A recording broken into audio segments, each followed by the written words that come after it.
임플란트는 계절의 영향을 받는다. 계절보다는 난방이 잘 안 되면 손이 시려워서 수술할 때 조금. 안녕하세요. 포인트 원치과 원장 원기욱입니다. 네, 오늘의 주제는 저도 궁금하네요. 오늘의 주제는 잘못된 임플란트 상식입니다. 예, 그런 거 좋습니다. 좋은 것 같아요. 왜냐면 정말로 댓글 보면 잘못된 상식으로 굉장히 강하게 사실이냐 말씀하신 분들이 많아서. 먼저 첫 번째, 임플란트 한 치아는 충치가 생기지 않는다. 그럼요.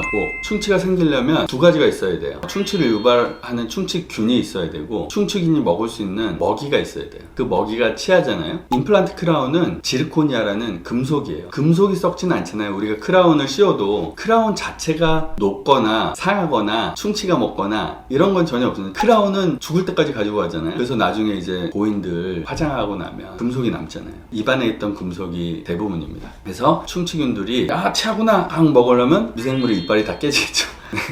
못 먹습니다. 그래서 임플란트는 절대 충치가 생길 수 없다. 하지만 오염은 됩니다. 다 사이사이에 틈들이 있기 때문에 타액이라든가 혈액이라든가 이런 것들이 남아있으면 그게 썩어요. 그래서 나중에 이제 청소하려고 아니면 체크하려고 빼보면 썩은 냄새가 나는 경우가 간혹 있습니다. 임플란트 치아가 자연 치아보다 강도가 더 세다. 지르코니아라는 재료로 요새 이제 많이 하는데요. 지르코니아가 나오기 전에는 금무르도 하고 PFM이라는, 안에는 금속, 밖에는 그런 치아 색깔 나는 사기 재질에. 근데 이제 그거의 단점은 사기가 잘 깨져나가는, 100% 깨져나갑니다. 그래서 지르코니아가 이제 대체를 한 건데, 지르코니아는 치아보다 훨씬 강도, 경도 다 높기 때문에 교합을 잘못 맞춰서 막 걸리는 게끔 교합을 맞춰 놓으면 걸리는 치아가 다 있습니다. 하지만 지르코니아도 깨진다. 지르코니아 일부 부분이 두께가 얇다던가 아니면은 제대로 본을 안 떠서 피팅이 잘 안 좋다던가 그런 상태를 끼워 놓으면 일부 얇은 부분 아니면 좀 취약한 부분에 충격이 가면 깨져나갈 수 있어요. 임플란트는 주기적으로 교체해야 한다. X입니다. 치아는 영구적, 반영구적. 하나, 둘, 셋. 치아 영구적이면 치과는 망하겠죠. 치아도 깨지고 닳고 또 잇몸이 관리를 안 해서 치석치태가 뿌리를 타고 쭉쭉쭉쭉 내려가면서 뼈가 이렇게 쭉쭉쭉쭉 내려가면 나중에는 흔들려서 뽑고, 그래서 임플란트는 대체 치아가 나오게 된 거고요. 치아도 영구적이지 않아요. 임플란트 똑같다고 보시면 됩니다. 깨질 수 있고 나사 풀릴 수 있고 잇몸 관리 잘 안 하면 이 아래 부분을 잡고 있는 뼈가 녹기 시작하는 거죠. 그래서 임플란트 주의염이라고 많이 들어보셨을 겁니다. 그래서 꼭 주기적으로 교체할 필요는 없는 거군요. 네, 머리 부분이 깨지면 다시 본떠서 다시 씌우면 되고, 하지만 이제 아래 나사 부분에 임플란트 주의염이 있는 경우는 완치가 불가능합니다. 굉장히 다공성이거든요, 이 표면들이. 다공성은 뼈세포들도 잘 침투하기 좋지만 어떤 미생물이든 잘 침투하기 좋은 거죠. 그래서 잇몸균이 들어간다면 그걸 빼내고 멸균하고 그러기도 쉽지 않고, 그렇다고 하더라도 뼈가 잘 안 차고 계속 오염되고. 임플란트는 계절의 영향을 받는다. 계절보다는 절기? 추석이 다가온다, 설이 다가온다, 돈 들어갈 때가 많다, 그러면 환자가 좀 줄죠. 가족의 달? 이럴 때 이벤트 하는 치과는 늘겠죠. 춥다고 해서 임플란트 생김이 더 어렵거나 그렇진 않다는 말씀이시죠? 아무래도 그런 거는 있겠네요. 우리가 이제 붓거나 이러면 얼음찜질을 많이 하잖아요. 그래서 차가우면 덜 붓습니다. 똑같은 수술을 똑같은 시간과 아주 똑같이 했다면 여름보다는 겨울에 조금 덜 부을 확률이 높을 것 같고요. 그 외에는 특별히 계절적인 영향은 난방이 잘 안 되면 손이 시려워서 수술할 때 조금. 근데 난방도 잘 되니까 별로 크게 상관은 없을 것 같습니다.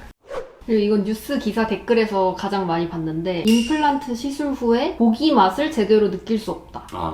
네, 일부 일리가 있습니다. 모든 사람들이 다 그렇지는 않고요. 예민하신 분들이 있어요. 감각이나 오감에 좀 예민하신 분들. 뼈와 치아 뿌리 사이에 치주인대라는 조직이 있어요. 공간이 있어요. 치주인대 강이라는 공간이 있습니다. 완충작용을 합니다. 막 돌 같은 걸 씹어도 치아가 잘 안 깨지는 이유는 거기서 우선 1차적으로 움푹 이렇게 완충을 해서 그냥 딱딱한 것들 쾅 하면 깨질 거 아니에요. 근데 약간 얘가 움칫하면 덜 깨지는 그러한 치아 보호 효과도 있고, 텍스처에 대한 걸 느낄 수 있어요. 질긴 걸 왜 좋아하겠어? 쫄깃쫄깃한 거 왜 좋아하겠어? 질감이에요. 그걸 누가 느껴요? 이가 느낍니다. 근데 막 임플란트 보통 이제 여러 개 해도 사실 못 느끼시는 분들, 그런 얘기 안 하시는 분들이 많은데 대부분은. 근데 하나 해도 그걸 얘기하시는 분이 있고 케바케인 것 같습니다. 근데 임플란트는 나사다 그냥 짱짱하게 그냥 딱 박혀 있는 거기 때문에 얘는 요동이 없어요. 그러면 임플란트를 사용하다 보면 녹슬고 그러나요? 미리 본인이 그걸 걱정할까봐 다 걱정해서 만들어놨어요. 안 녹아 않습니다. 저의 궁금증은 이제 모두 해소가 되었어요.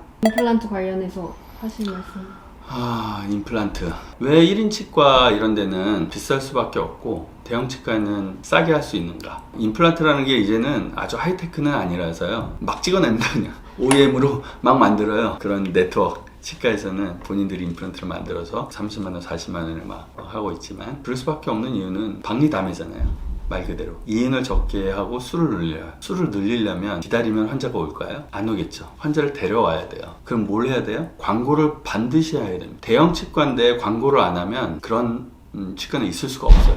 광고를 안 할 생각으로 대형 치과를 만드는 머저리도 없고, 광고를 해서 막 SNS, 페북이든 어디든 끌고 와야 돼요. 그러니까 환자가 넘쳐날 수밖에 없죠. 대기실에 환자분들은 여기 명의가 있으신 분이 역시 잘 선택했어 그러면서 오시지만 실체는 그게 아니고, 임플란트를 신고 그 병원에 평생 있을 외과 의사든 아니면 일반 GP든 수술을 하시는 분이 단 한 명도 없다. 그 원장 주인도 진료를 안 하는 경우가 많은데 사업만 하고. 우리는 코 성형을 잘합니다. 양악 수술을 잘합니다. 다른 기타 등등 그런 성형을 잘합니다 라고 광고를 하지만, 보통 치과의 광고는 임플란트 30몇만 원, 임플란트 얼마 이런 광고가 많죠. 이상하지 않나요? 만약에 그 치과에 실력이 있고 능력이 있다면, 진료를 잘한다면 우리는 치아 살리기를 잘합니다. 우리는 어려운 치아도 살려드릴 수 있습니다. 이런 광고를 해야 치과의 진정한 광고가 아닐까요? 왜 임플란트 3분의 1 가격, 그런 광고를 왜 하겠어요? 그거밖엔 드러낼 게 없기 때문이 아닐까요? 잘 곰곰이 생각해 보시기를 바라겠습니다. AS 부분도 이미 숙련된 코디네이터와 실장들이 문제 딱 발생하는 환자와 A부터 Z까지 딱딱딱딱 교육과 훈련이 잘 되어 있는 사람들이기 때문에 눈치를 못 채죠. 환자분들 그럴 수 있구나. 씁쓸한 얘기입니다. 이것도 얘기하면 막 또 욕하시겠지만, 저희는 그렇게 박리담회 할 수 없어요. 뭐 여러분들이 정말로 원하시는 의료인의 소명을 가지고, 물론 이제 경제활동을 해서 먹고 살기 위해서 기본적으로 하는 거지만, 그렇게 안 하는 이유는 몰라서 안 하는 게 아니라, 그래도 의료인으로서 이렇게 진료하는 것이 더 맞다라고 생각되시는 분들이 여러분 동네에 다 계신 분들이라는 거죠.